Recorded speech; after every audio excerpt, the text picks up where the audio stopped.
Well, we have the kind of crowd that knows about the Mutiny on the Bounty. The younger ones don't, they've never heard of it. But everybody here's heard of the story of the Mutiny on the Bounty, right? Okay. Well, I'm not gonna go through all the breadfruit and all that stuff. What I'd like to do is just talk a little bit about my connection with the island through Meralda. Give you the backstory on one of my songs because I've recorded and produced an album of Pitcairn songs. And all the money goes to benefit Kushana Warren, Meralda's great niece, for her education fund.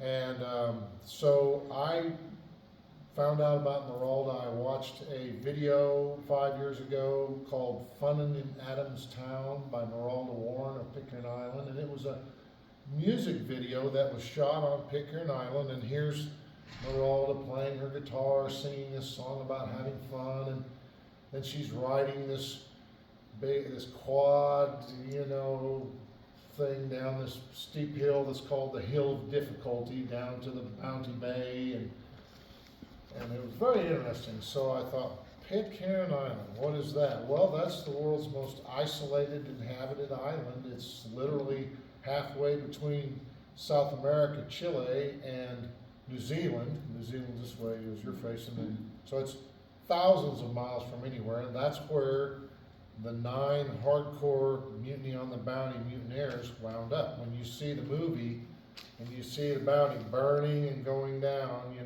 watch, Marlon Brando's movie or Mel Gibson's or Humphrey Bogart or Clark Gable. There's a bunch of them. Anyway, that's it.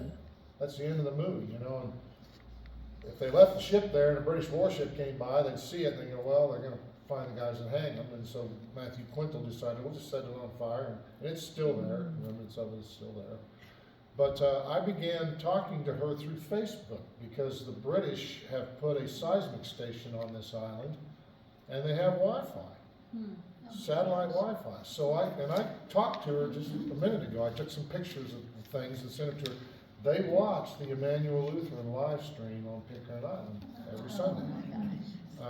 And their theme song is In the Sweet By and By. Well, I became just very interested in the story of the bounty, and a lot of my interest centers around the aftermath, because the movies never tell you what happened after they got to the island, okay? So I thought I'd kind of give you a backstory on my song, sing my song, and then remember, when I'm telling you these sordid details, there is a silver lining in the end of this story, and that is the grace of God. That is the Word of God written in the Bible that saved, literally gave salvation to these people, okay? So, first of all, I want to say Meralda has sent me many, many treasures. Her brother made this for me. Mirrorwood from Pitcairn Island, orange tree from her grove, and then this came from Henderson Atoll. This is towel wood, and this is from the remaining stock of that because Henderson is a UNESCO World Heritage Site, so the Pitcairn Islanders can't make the 200-mile voyage there and get towel wood anymore off this atoll. So I'm honored to have this. It's a beautiful cane. This is my turtle that Meralda wove me from Piori thatch, my hat as well. I've got another one coming that's a little bigger because this one's not quite big enough. The Pitcairners aren't used to guys with heads as big as mine. But anyway, I want to tell you the backstory of my song and then sing my song. Now look here, folks. I could have played any of these songs on my album, and some over there real nice little stories, but there's nothing like a murder mystery to pike interest and get everybody's attention and get the ladies clutching their pearls and the men going, oh my goodness. So I'm going to tell you this sort of sordid details, but remember, there's a silver lining at the end of this story, okay? When the mutineers got there on Pitcairn Island on the 12th of January in 1790, they were accompanied by 6 Tahitian men, 12 Tahitian women, and a baby girl named Sully, okay? They circled the island for about 3 days trying to find a place to get on the island because it's sheer cliffs all the way around the island except for tiny Bounty Bay, which was obviously overgrown then.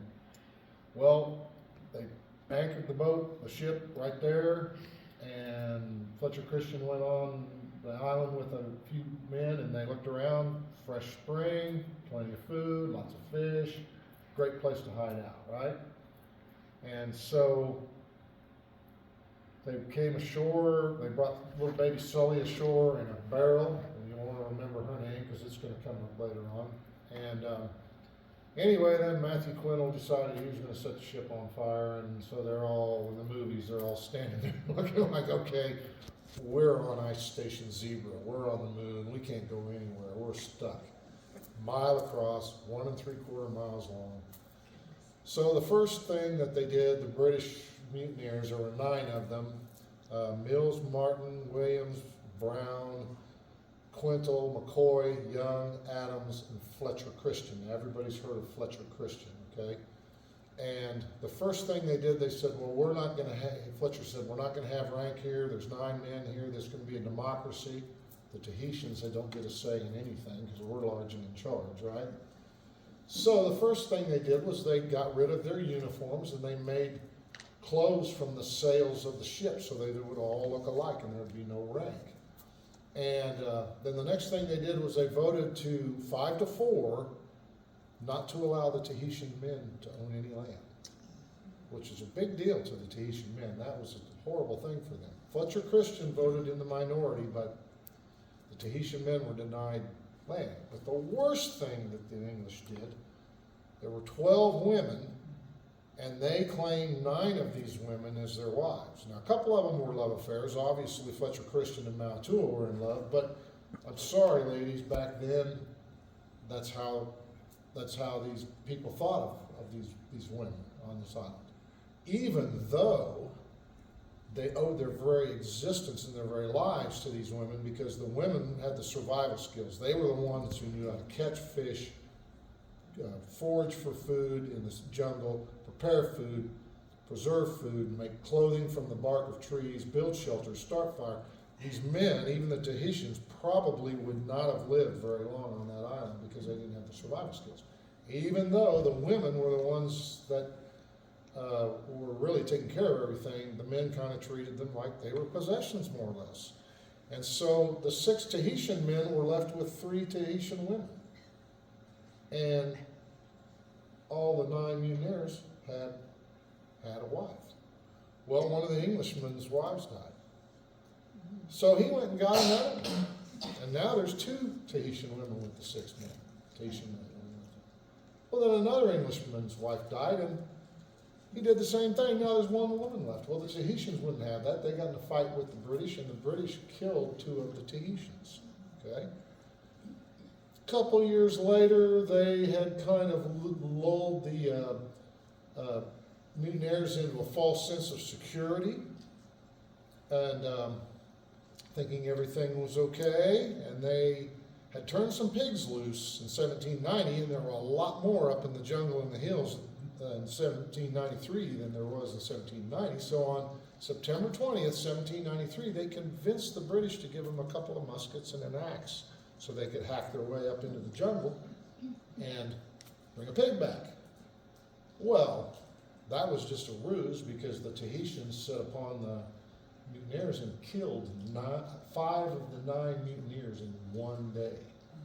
In the history of Pitcairn Island, it's called the Massacre Day, okay? Now, these are sordid details, fasten your seatbelts, but this is how it went, okay? And my song that I'm going to sing for you is called Oh Dear Day. It's centered around the day that Fletcher Christian died and how he died. Now the books you might read say, well, he was seen in London or whatever. No, this is how the story went, okay? He was in his garden. He was staying close to Mautua, his wife, because she was pregnant with their daughter Mary. In fact, Mary was born the very next day on September 21st. Little 3-year-old son, their firstborn, Thursday, October was his name. He was standing there, and then a 1.5-year-old Charles was there. Well, the Tahitians arrived, and they immediately shot Fletcher in the back with the musket. He clutched his chest and cried, "Oh dear," and fell to the ground, at which time the Tahitian men greatly disfigured his head with an axe. Well, Isaac Martin heard this gun go off, and he thought somebody killed a hog, and he was really hungry, and he came running up there, and saw a terrible sight. It was not a hog groaning, it was poor Fletcher groaning, and so the Tahitians set upon him, and as they say, took his head, okay?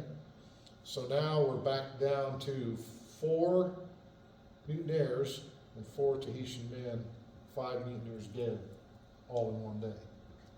So with the help of Meralda, I wrote a song about that, and I embellish it with a lot of banjo on my album, which is over there. I have some things from Pitcairn if you want to see them. Oh, and Myrtle the Turtle. I told you about that, right? Okay. Anyway, this is called Oh Dear Day.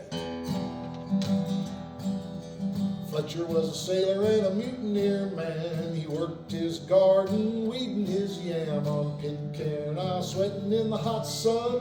He didn't know what they had done. Tua was about to give birth. Dear sweet Mary would come to this earth amid this strife and tribulation, and we're coming for her daddy with a flintlock gun. It was an oh dear day, was an oh dear day. They heard him say, oh dear that day. The men that day had spoken a lie. They said they needed muskets and wanted to try to kill a fat hog in the noonday sun. The only way to do it's with a flintlock gun. Hills and Martin lost their heads that day. Williams and Brown shot down and lay stone cold dead in the Pitcairn sun. Now they're coming for Fletcher with a flintlock gun. An oh dear day was an oh dear day. They heard him say, oh dear that day. It was 20 September 1793, a bad day of murder and treachery. They shot him in the back, took an axe to his head. Poor Fletcher in his garden laying stone cold dead. Isaac heard him moan, thought it was a fat hog. Said to himself, that's a mighty good shot. He was hungry and hoping for a meal that night. But when he got there, he saw a terrible sight.